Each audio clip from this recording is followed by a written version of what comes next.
আগের স্বাস্থ্যমন্ত্রীর অবহেলা জেলার স্বাস্থ্য পরিকাঠামো খতিয়ে দেখতে জেলার হাসপাতালগুলি পরিদর্শনে রাজ্যের স্বাস্থ্যমন্ত্রী শাশ্বত মুখোপাধ্যায়। রাজ্য সরকারের পরিবর্তন ঘটার পর রাজ্যের স্বাস্থ্য ব্যবস্থার কঙ্কাল অবস্থা সামনে আসছে। রাজ্যের স্বাস্থ্য ব্যবস্থাকে ঘুরে দাঁড় করাতে জেলার হাসপাতালগুলির পরিকাঠামো খতিয়ে দেখতে শুক্রবার জেলা সফরে রাজ্যের স্বাস্থ্যমন্ত্রী শাশ্বত মুখোপাধ্যায়।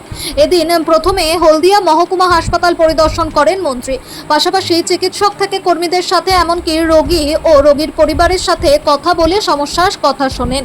এরপর তিনি পৌঁছান নন্দীগ্রাম সুপার স্পেশালিটি হাসপাতালে পৌঁছে রোগীদের পাশাপাশি ডাক্তার এবং নার্সদের সঙ্গেও তিনি কথা বলেন।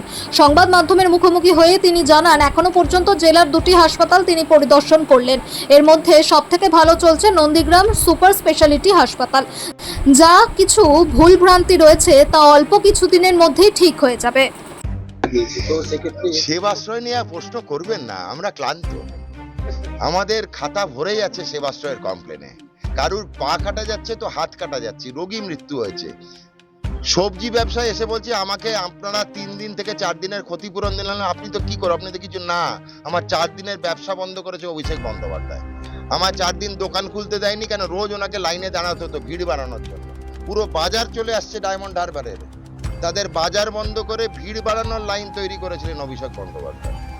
সরকারি ওষুধ পাচার, সরকারি মেশিন পাচার, সরকারি এক্সরে মেশিন পাচার, পিসিপিএনডিটি অ্যাক্ট বহির্ভূত কাজকর্ম করা, সরকারি মেশিনদের অপব্যবহার করা, সরকারি ডাক্তারকে বলপূর্বক অন্যত্র ডিউটি করানো, এই লিস্ট শেষ হবে না।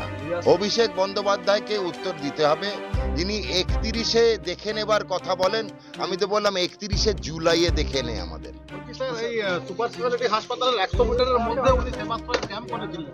উনি নিজেই তো মনে করেছেন সুপার স্পেশালিটি হাসপাতালে কোনো কাজ হয় না। আমাদের ক্যাম্প করতে হয় না, আমরা সুপার স্পেশালিটি হাসপাতালটাই আমাদের সেবাশ্রয়ের ক্যাম্প। পেছনে ফুলের টব আছে, ভাঙবেন না। নন্দীগ্রাম সুপার স্পেশালিটি হাসপাতাল ওভারঅল যদি আমি স্কোরিং দিই তো 10-এ 7 পাবে।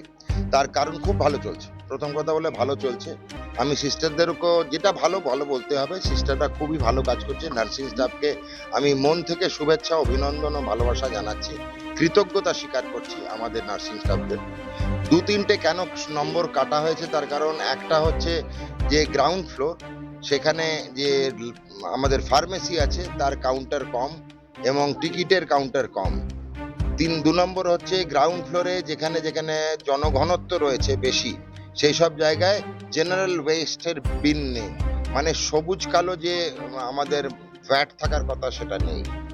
আর 3 নম্বর হচ্ছে আমার হাসপাতালের ভেতরে, সেটা পুরোপুরি হাসপাতালের কর্তৃপক্ষর দায় বা দায়িত্ব নয় হলেও কিছুটা বর্তায়, প্রত্যেক রুগীর সঙ্গে একজন করে এক্সট্রা। আমি বলেছি যে মুমূর্ষু রুগী যদি কেউ থেকে থাকে, অক্সিজেন ডিপেন্ডেন্ট, তার ক্যাথেটার করা আছে বা অপারেশন হয়েছে উঠতে পারে না, এবং বা বেড সোর আছে বা সিভিয়ার ইনফেকশন আছে, তার সঙ্গে তার বাড়ির লোক একজন অ্যালাউড হবে। বাকিরা যে রুগীর সেগুলো লাগছে না তাদের কিন্তু বাড়ির লোক থাকতে পারবে না। এই 3 কারণে 3টে পয়েন্ট কাটা হয়েছে। ওভারঅল নন্দীগ্রাম এখন অবধি আমি এটা 6ষ্ঠ হাসপাতাল ঘুরছি, সকাল থেকে শুরু করেছি, এটা কিন্তু সব থেকে ভালো পরিষেবা পাচ্ছে। এরা আমাকে আর্জি জানিয়েছে অ্যাম্বুলেন্সের, 2খানা অ্যাম্বুলেন্স আমরা বলেছি নন্দীগ্রাম আলাদাভাবে পাবে। ন্যাট মেশিনে বা সিবি নেট বা ট্রু ন্যাট মেশিন, যেখান থেকে টিবির পরীক্ষা হয়, কোভিডেরও পরীক্ষা হয়, তো ন্যাট মেশিন ওরা আমরা নর্মালি যতগুলো টিবি সেন্টার আছে তার হাফ দিই। 11টা আছে, মানে 5টা মেরে কেটে 6টা প্রাপ্য। তো মাননীয় মুখ্যমন্ত্রী শ্রী শুভেন্দু অধিকারী মহাশয়, এখানকার বিধায়ক, আর এত ভালো কাজ করেছে, তার থেকে এত ভালো কাজ করেছে বলে আমরা সেটা এক্সট্রা দিচ্ছি। আমরা সেখানে আরো 3খানা মেশিন ওনাদেরকে দিচ্ছি, প্রাপ্য ছিল 1টা। এই দুটো এখন আমি কলকাতায় গিয়ে এদের জন্য আমি ব্যবস্থা করে দেবো, ফাইল মুভ করানো হবে। ওভারঅল নন্দীগ্রাম কিন্তু খুবই ভালো চলছে। আমি ধন্যবাদ জ্ঞাপন করি নন্দীগ্রাম ইনফ্রাস্ট্রাকচার তো হচ্ছে, প্ল্যান মুভ করছে। নন্দীগ্রাম হাসপাতালের কর্তৃপক্ষকে আমি আমার ভালোবাসা, অভিনন্দন এবং কৃতজ্ঞতা স্বীকার করলাম। আমি এখানে একটা রিপোর্ট পেয়েছি যে এখানে যেসব বাইরে প্রাইভেট ডায়াগনস্টিক চলছে তাদের অনিয়ম বেনিয়ম আছে। সিওমএইচ সাহেবকে দায়িত্ব দিয়েছি, বন্ধ করে দিন, ওরা প্রমাণ করবে ওরা ন্যায্য এবং নিয়ম মেনছে কিনা। উল্টোকে আগে কাগজ পরে না, আগে বন্ধ পরে কাগজ।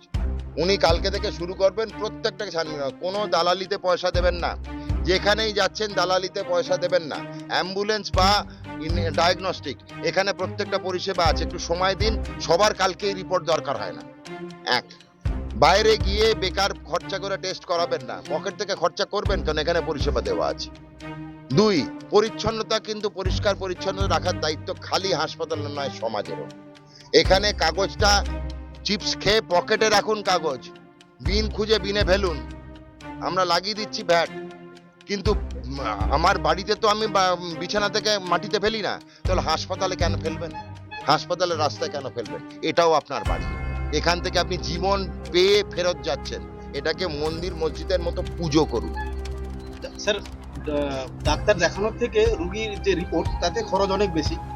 অনেক ডাক্তারবাবুরা আছেন, আপনার ওনার পছন্দ অনুযায়ী যদি বলে দিয়েছি তো, দালাল বন্ধ করা, কাটমানি বন্ধ করা। মানবেন না, এটা মানবেন না। আমি তো এখানে অন ক্যামেরা বলে দিচ্ছি, মানবেন না কেউ। বলেন ডাক্তারবাবুকে যদি বলে আপনি এক্স নাম্বার ডায়াগনোস্টিক জানবো, আপনি বেছে বেছে ওয়াইতে যাবেন। কে তো কোথাও বলে দেয়নি যে ওনার পছন্দ, মানবেন না, আপনার ব্যাপার। এটা আপনার ফান্ডামেন্টাল রাইট, যেখানে আপনি কোথায় যাবেন। আপনি কোন দোকান থেকে চিনি কিনবেন আপনাকে বলে দেবে চিনির দোকানদার? আপনি যেখান থেকে কিছু চিনি, আপনি যেখান থেকে কিছু টেস্ট করেন। তারপরে বলছি হাসপাতাল থেকে করা, কি দরকার আপনার বাইরে যাওয়ার? আপনাকে তো সাংবাদিক হচ্ছে চতুর্থ স্তম্ভ গণতন্ত্রে, আপনারা বাইরে যাচ্ছেন কেন? বাইরে যাওয়ার কথা বলছি না, আমাদের হাসপাতালে পরিষেবা আছে, আমি ল্যাব অবধি ঘুরে গেছি, কোথাও ছেড়ে যায়নি কিন্তু। ঠিক আছে।